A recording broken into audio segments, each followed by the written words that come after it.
Bisnis retail merupakan bisnis yang melibatkan penjualan barang atau jasa kepada konsumen dalam jumlah satuan atau eceran. Tentu dalam bisnis ini diperlukan kepedulian dalam menjalankannya. Sebagai bentuk kepedulian untuk memajukan usaha semua pihak terkait dalam dunia retail yang semakin dinamis, khususnya para pelaku usaha baik skala mikro maupun skala besar yang memiliki gerai atau menyewa di pusat belanja. Melalui Hipindo, kerjasama yang erat antara para penyewa pusat belanja itu sendiri, dan pemerintah dapat semakin ditingkatkan sehingga tercipta keseimbangan yang akan memberikan manfaat besar bagi semua pihak untuk dapat maju bersama. Hal ini tercermin dalam slogan Hipindo, bermitra, maju bersama.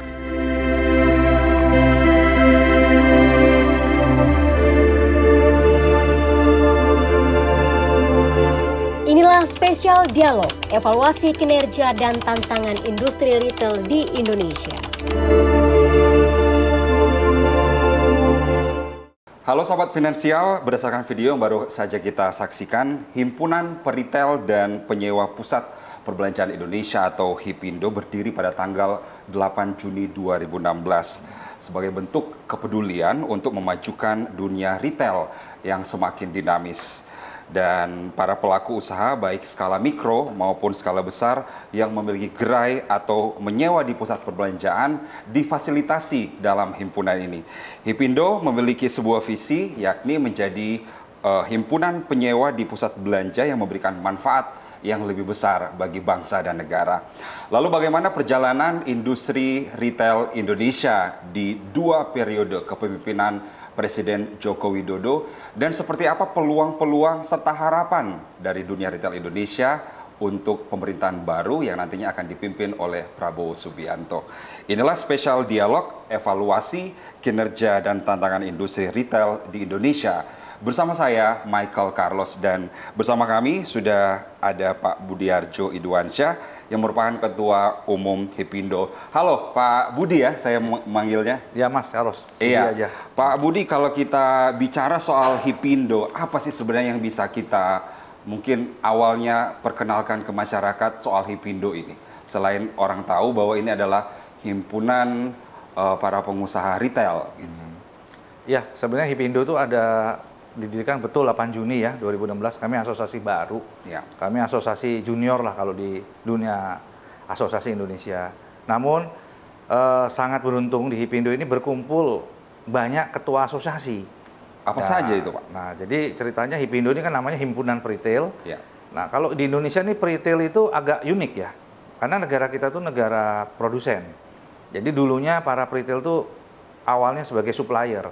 Suppliernya Matahari, supplier Ramayana, suppliernya Hero Group, ya, dan lain-lain yang ada di Indonesia. Waktu itu kami sebagai supplier, lalu kami memandang pentingnya karena Hipindo ini sektor yang di ujung, yang menjual semua produk, ya. Para supplier itu lama-lama, karena Matahari makin besar, Ramayana makin besar, dan semua retail makin besar, mereka akhirnya buka toko toko di mall. Buka toko di mall, ya mulai zamannya, mungkin aku sebut merek boleh ya? Boleh. Jadi kayak merek legendaris Hammer gitu, Eksekutif, itu dulu supplier semua.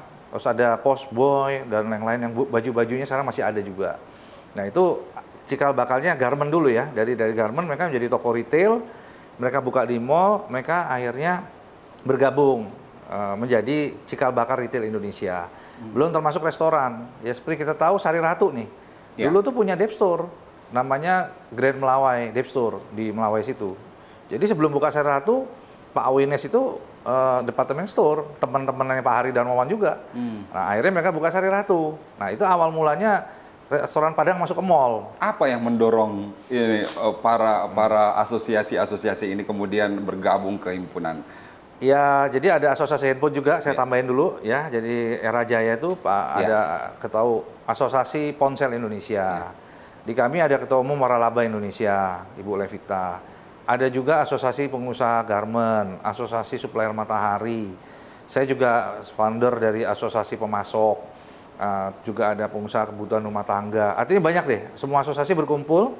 Akhirnya mereka memandang bahwa sektor retail ini perlu dikembangkan karena di Indonesia ini yang menghidupi Indonesia adalah konsumsi. 55% lah. Ini barang-barang konsumsi ya. Konsumsi. Jadi memang mestinya turis di Indonesia itu harusnya juara harusnya.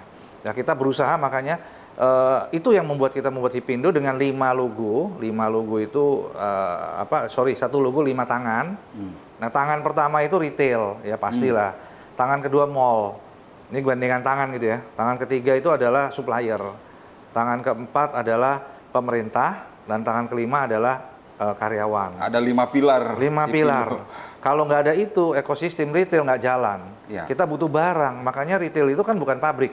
Nah, tapi karena Indonesia ini unik, dulunya mereka pabrik, sekarang mereka buka toko, nah pabriknya udah disupin. Bahkan yang namanya Hammer tuh sudah jadi kayak brand owner, pabriknya bisa di mana aja. Ya, hanya beberapa yang masih pabrik, Delami masih pabrik, yang eksekutif masih pabrik. Sebagian udah naik tingkat menjadi brand, konsep marketingnya. Dan itu bagus, seperti luar negeri kita ada banyak merek internasional ya, itu nggak punya pabrik, mereka hanya punya merek. Nah, itulah yang dimaksud oleh Hipindo itu, brand itu merupakan aset bangsa. Nah, makanya kami berjalannya sampai tahun ke-8 ini, Hipindo udah tahun ke-8 ya. Kami mengharapkan dengan 5 pilar tadi bisa membantu ekonomi kita, bisa mendukung pemerataan ekonomi dengan cara buka toko, menyerap produk-produk UKM dan import juga gabung. Di Hipindo ada banyak merek global. Jadi merek global ini malah menurut saya jangan dimusuhi, karena orang Indonesia ke luar negeri kan oleh-olehnya kan cari barang-barang di premium outlet. Justru kita harus punya. Kita cegah devisa keluar dengan mendatangkan merek ke Indonesia, membuka toko itu kan investasi. Karyawannya pasti dari Indonesia, belum yang namanya sewa, mall juga makin banyak. Tadi saya bilang ada mall itu sangat senang kalau ada tenan kan. Nah, makanan juga harusnya makanan juga campur-campur. Indonesia makin banyak, makanan luar negeri Korea, Jepang, ayo nggak apa-apa, itu mensupport ekosistem kita. Itulah Hipindo. Iya. Sekilas soal Hipindo. Berdiri 2016, artinya 2 tahun setelah pemerintahan Jokowi ya. Di tahun 2014 mulai. Apa yang kemudian Hipindo lihat dan bisa dinilai, artinya 8 tahun terakhir perkembangan industri retail selama kepemimpinan Presiden Jokowi yang nanti sebentar lagi akan lengser ini, Pak Budi? Ya, kami terus terang kalau melihat kenyataan ya, kami sangat disupport sama Pak Jokowi. Kita bisa lihat presiden paling banyak ke mall itu siapa? Presiden Jokowi. Iya, jadi dia tuh ngerti untuk mengendorse ekonomi Indonesia.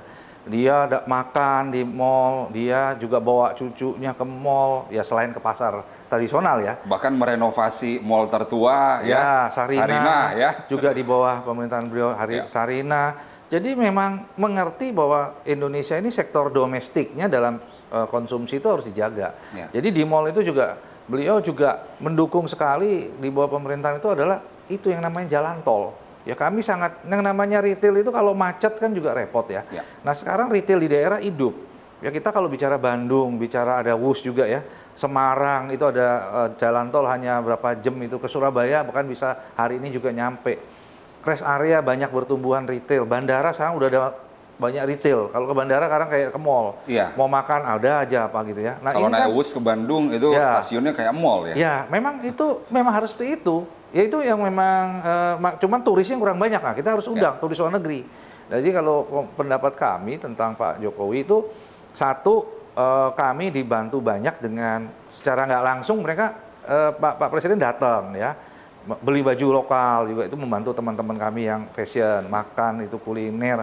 Terus paling penting juga kemudahan berizin, ada undang-undang lah yang membuat cipta kerja ataupun yang bikin gampang berusaha. Cuman memang dalam pelaksanaan ya, itu kan atas ke bawah ya. Pak Presiden sangat bagus.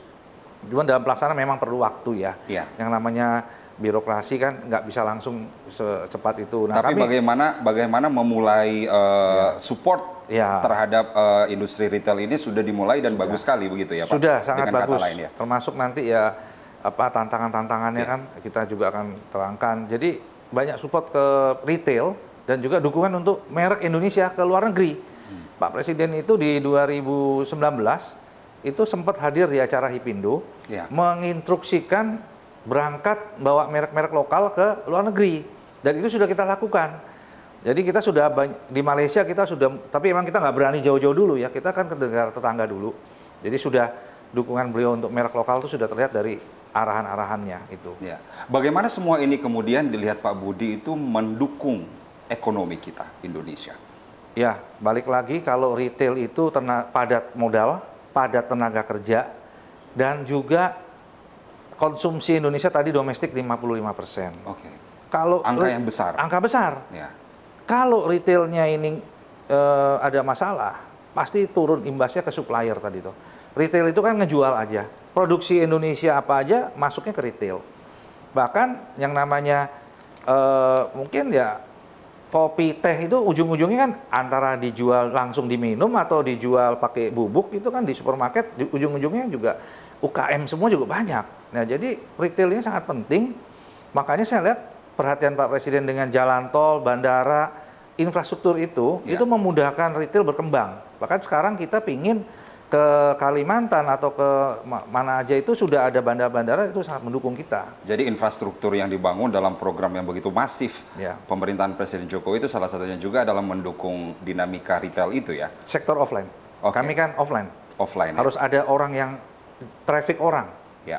Mall rame atau mall sepian, orang yang dilihat. Ya. Gitu. Nah, kalau ke sana kita bicara soal tantangan, Pak Budi. Apa saja tantangan utama yang kira-kira dilihat selama 8 tahun Hipindo berdiri dan juga 10 tahun terakhir ketika 2 periode Presiden Jokowi memimpin? Ya, yang pasti tantangan dari retail itu kan tadinya lagi bagus-bagusnya. 2019 bahkan kami lagi expand bahkan mau keluar negeri waktu itu. Tahu-tahu kan di 2020 COVID ya. Iya, pandemi ya. Pandemi itu memukul offline. Offline itu kan nggak bisa jual online tadinya kan. Maksudnya orang beda tidak bisa lah ya. berkumpul, tidak bisa berkunjung ya. Lagi anak-anaknya mall, traffic rame, tahu-tahu di stop gitu ya. Itu kan di stop mendadak gitu ya. Jadi itu banyak anggota kami bahkan sampai hari ini masih berusaha pulih. Antara melunasi utang, membuka toko lagi, membayar supplier, tapi untungnya semua masih bisa berjalan ya. Bagaimana Hipindo mengukur kondisi waktu itu, Pak Budi? Ya, jadi waktu COVID itu banyak juga yang meninggal kan ya. Jadi itu juga orang takut keluar rumah, vaksin tidak ada. Jadi tantangan itu kembali lagi kalau balik, kita belum pernah mengalami itu dan kita belajar. Nah, di situ Hipindo membuat sentra vaksin terbesar mungkin waktu itu di Smesco ya, bekerja sama dengan Kementerian Koperasi dan Pemda DKI. Pak Presiden itu memberikan vaksin. Saya sangat senang sekali. Makanya saya bilang Pak Presiden sangat cepat. Waktu itu vaksin hampir nggak ada dan sektor yang diutamakan kan sektor kesehatan. Saya sangat mendukung itu. Namun kan waktu itu sempat timbul antara ekonomi, pilihannya ekonomi. Ekonomi harus berjalan di satu sisi, kesehatan juga harus. Kesehatan. Nah, Pak Presiden itu bisa bikin di tengah. Dan saya rasa satu-satunya yang di Asia kali ya, saya nggak punya data apa di Indonesia tuh ekonominya tetap jalan. Ya karena memang pengaturannya tengah-tengahnya pas gitu antara buka tutup gitu. Iya, ketika banyak negara yang krisis pada waktu itu Indonesia dibilang lumayan gitu ya. Waktu itu negara kan namanya ditutup. Nggak mau terima orang atau apa, Indonesia sempat masih terus berjalan ekonominya. Pasar-pasar buka, mall memang waktu itu sempat buka tutup lah. Saya ingat waktu itu setiap minggu kondisinya ini buka 3 atau 4 atau 5 atau statusnya gitu ya. Jadi, nah itu sangat tepat. Jadi pengaturannya emang harus seperti itu. Kan kalau ditutup semua bangkrut. Jadi masih ada napas dan kita dibantu juga dengan online. Ya online itu membuat teman-teman restoran anggota kita masih bisa buka toko. Ya walaupun mall itu dengan pemesanan daring ya. Akhirnya mall bikin tempat duduk para Gojek itu driver itu. Jadi isinya tapi orang kan yang di rumah butuh makan. Nah, yang UKM juga masih bisa jualan. Jadi ini menurut saya tantangan terbesar itu yang waktu itu dan itu sudah berhasil diatasi, itu membantu untuk pemulihan. Nah, yang terakhir ini tantangannya adalah import ilegal.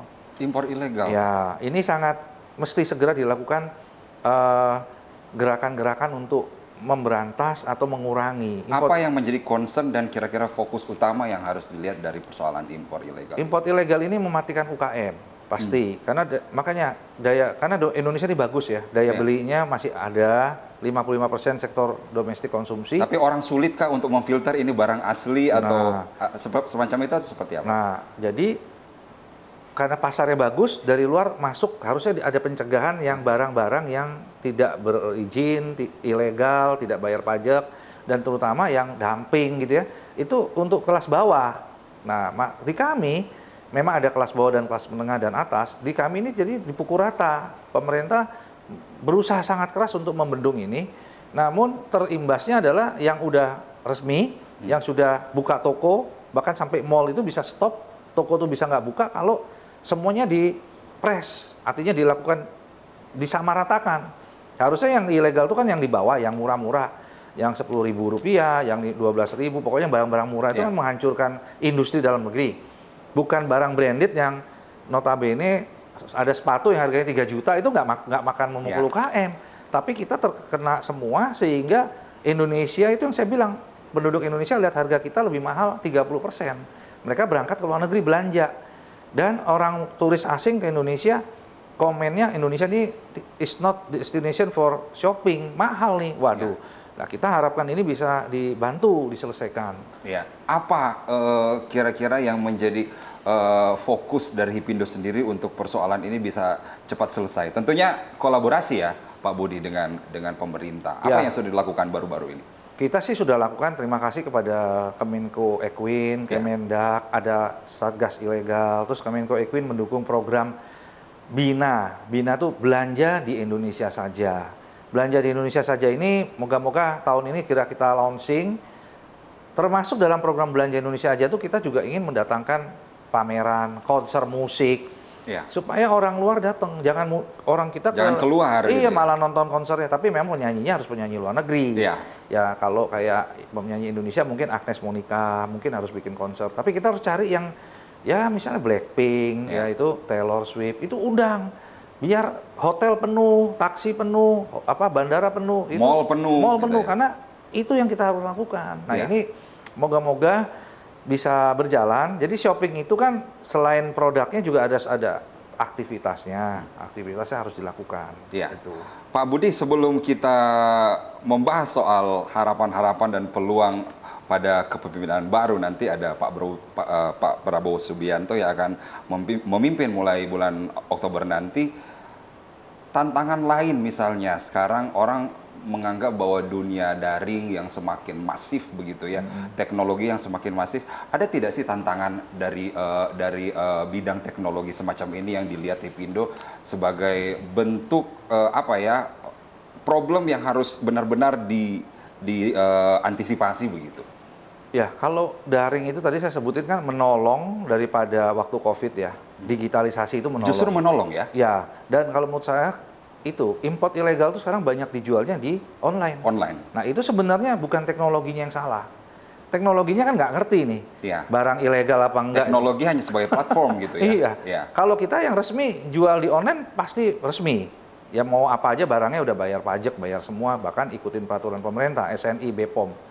Nah, kalau yang ilegal ini, ini fungsinya digitalisasi ini harusnya membantu semua sektor itu jangan dihilangkan, tapi malah harus perkuat. Cuma pengawasannya yang dijual barang apa.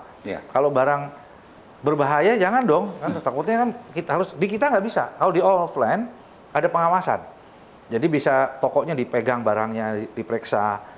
Banyak dari kementerian dan dari kepolisian kan melakukan pengawasan, kita open silakan.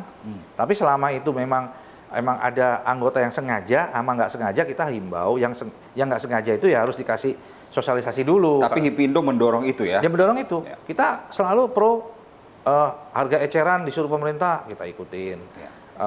Harus BPOM, SNI, ikut. Aman dong. Tapi ya kita harapkan sama berlaku untuk semua orang. Gitu. Pak Budi, akhirnya kita ke bagaimana kita melihat harapan-harapan dan juga peluang mungkin ya. Peluang di masa kepemimpinan baru nanti ada Pak Prabowo dan Mas Gibran. Apa sebenarnya harapan Hipindo mengenai apa yang perlu diteruskan dari mungkin tadi yang disampaikan Pak Budi, dukungan Presiden Jokowi terhadap dunia retail ini yang sudah berlangsung dengan baik sekali, dan apa yang perlu dilanjutkan oleh Pak Prabowo? Ya, terus terang saya sangat berharap kepada semua pemerintahan kita ya, maupun yang lama maupun yang baru, itu jaga domestik. Kalau saya senang ekspor ya, artinya itu bagus buat kita. Tapi mungkin jangka pendek, jangka menengah, jangka panjang harus ada strategi. Jadi pendapat kami untuk presiden yang baru atau pemerintahan yang baru, domestik ini dijaga habis-habisan, diperkuat, barang-barang harus murah, kenapa? Ya, sekarang logika ya, kita ekspor 300 miliar dolar, itu kan gede ya, berapa triliun. Itu kan pasti banyak subsidi. Kalau orang diundang ke Indonesia bikin pabrik, itu kan disubsidi. Saya setuju. Artinya subsidi itu kan jatuhnya tenaga kerja ya. Tenaga kerja bikin sepatu, bikin baju gitu ya, terus diekspor. Nah, saya tuh kepinginnya justru tuh kami ini sekarang kan retail tuh butuh supplier. Ya. Bagaimana barang di dalam negeri itu didukung dulu produksinya itu sebelum diekspor, dipastiin dulu bisa dijual di domestik. Jadi kita nggak kesulitan supplier. Barang bagus, bermutu. Sebelum semakin jauh Pak Budi, kita tahu ada program-program yang dalam tanda kutip seksi sekali dari pemerintahan baru Pak Prabowo dan Mas Gibran. Apa kira-kira yang dari dunia retail sendiri harapkan program-program, kita sebut saja nanti ada makan gratis, ada susu gratis, dan macam-macam. Apa yang kemudian perlu diarahkan oleh pemerintahan baru untuk mendukung retail kita dan dihubungkan dengan program yang akan dilaksanakan ini?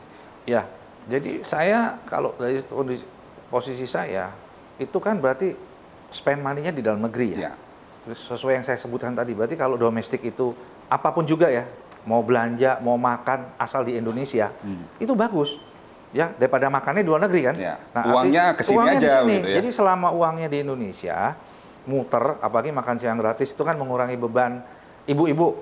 Ya. Nah, diharapkan ibu-ibu itu jadi ada tabungan ya. Itu kan meningkatkan daya beli. Apapun juga bantuan pemerintah, kayak waktu Pak Jokowi juga banyak membantu, bantuan langsung ke bawah, itu membuat retail naik. Pada saat pemerintah mengeluarkan bantuan, yang penting jangan dikorupsi kan. Bantuan itu nyampe ke bawah, itu pasti naik ke atas. Jadi mereka beli buku, beli ke supermarket atau belanja di pasar, itu karena ada uang tambahan. Nah, makan ini, kalau tadinya ibu-ibu itu bisa menghemat sehari 15.000 gitu, kan ada uang sebulan 400.000 ya. Itu kan bisa spend.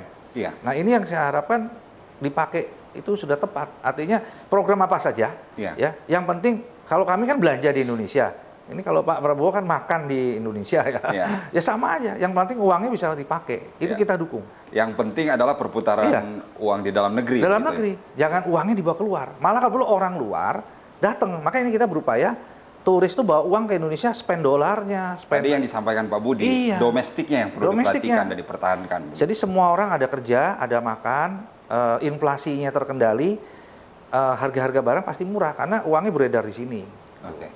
Pak Budi, apa kira-kira strategi yang paling basic begitu ya dari kebijakan pemerintah nanti yang dilihat di Hipindo itu perlu yang memang benar-benar menjadi inti dari apa yang harus dilakukan terhadap dunia retail kita di pemerintahan baru nanti?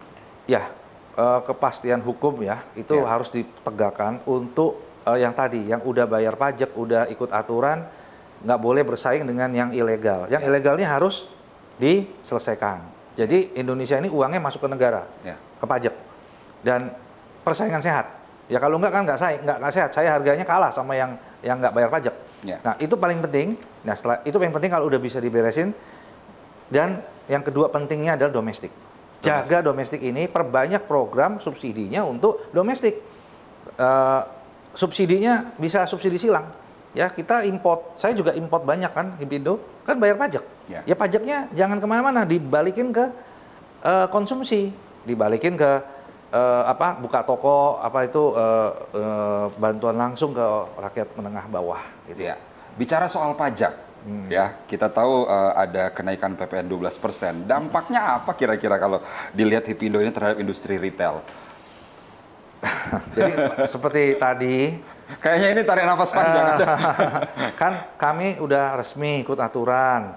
Dulu 10 ikut, 11 kita ikut. Ini sekarang 12. Kembali lagi, itu kan amanat undang-undang ya. Kami tahu pemerintah kan harus menjalankan amanat rakyat. Undang-undang kan rakyat. Berarti rakyat menginginkan melalui DPR kali ya. Rancangan itu udah menjadi pastian undang-undang harus naik 12. Pertama, kita sih minta mungkin momentumnya bisa ditunda dulu. Kalau untuk 2022. Perlu dibahas lebih lanjut kah? Ya, harusnya dipanggil lah semua asosiasi, ditunda dulu. Kan mungkin bisa nego gitu ya sama DPR, jangan harus tahun depan. Dikarenakan situasi belum pulih dari COVID, kita harus perkuat dulu daya beli ini.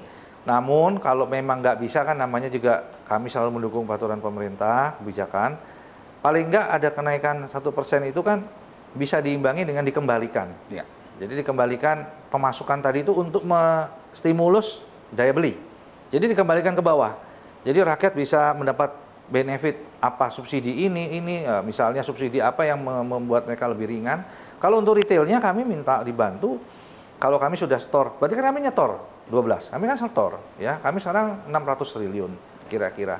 Berarti kami ada tambahan 1%. Ya. Itu dikembalikan misalnya omsetnya yang dinaikin. Jadi gini, PPN itu nggak terlalu penting karena nilainya kan cuma 1%.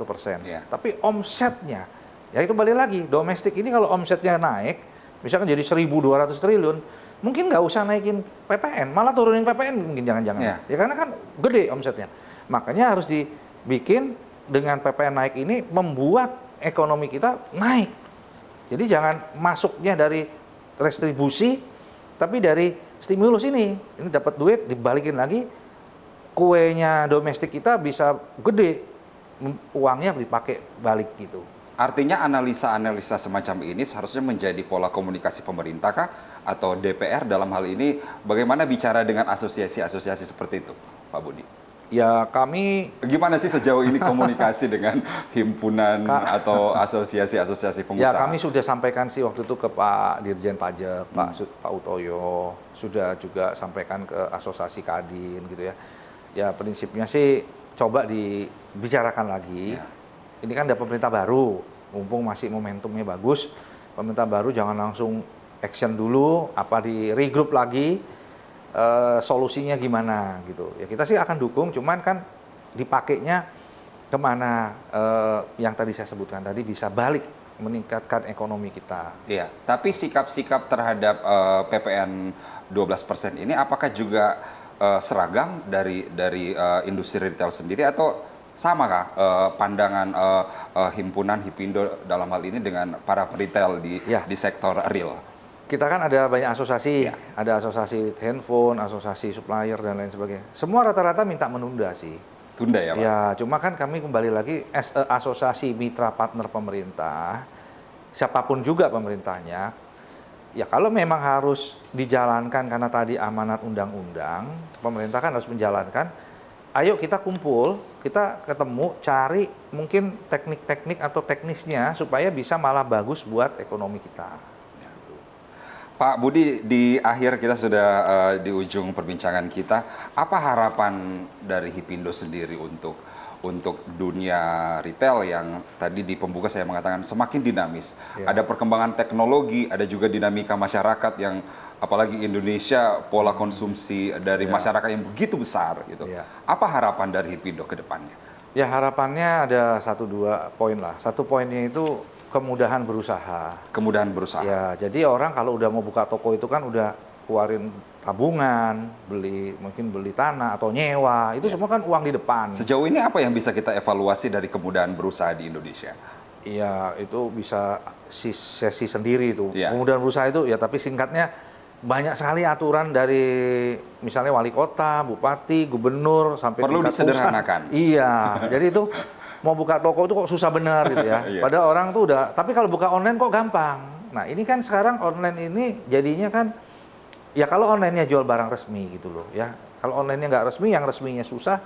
Jadi himbauan kami yang resmi dan udah ada bentuk tokonya. Misalnya tokonya sudah pernah buka di kota mana, kan udah ada contohnya. Kalau buka di kota yang lain itu ditiru aja sebenarnya udah mengikuti aturan. Nah yang kedua, itu penting, yang pertama kemudahan, kedua itu lebih ke tadi kan sudah singgung kepastian hukum ya. Jadi semua barang yang beredar itu harus sudah memenuhi standar baik pajak maupun keamanan itu agar menjadi equal playing ya. Jadi semua sama dalam mata hukum itu, berusaha juga saingannya sama seperti itu. Itu yang kami harapkan sih. Pak Budi, terima kasih atas perbincangan kali ini. Budiarjo Idwansyah, Ketua Umum Hipindo. Kita berharap bahwa peluang-peluang, harapan, dan juga apa yang perlu kita pertahankan dari selama ini dukungan pemerintah selama 2 periode ini bisa berjalan dengan baik ke depan untuk Hipindo dan juga industri retail kita semakin maju. Terima kasih Pak Budi. Terima kasih Mas Aros. Iya, dan sahabat finansial, semoga perbincangan kali ini dapat menginspirasi kalian semua.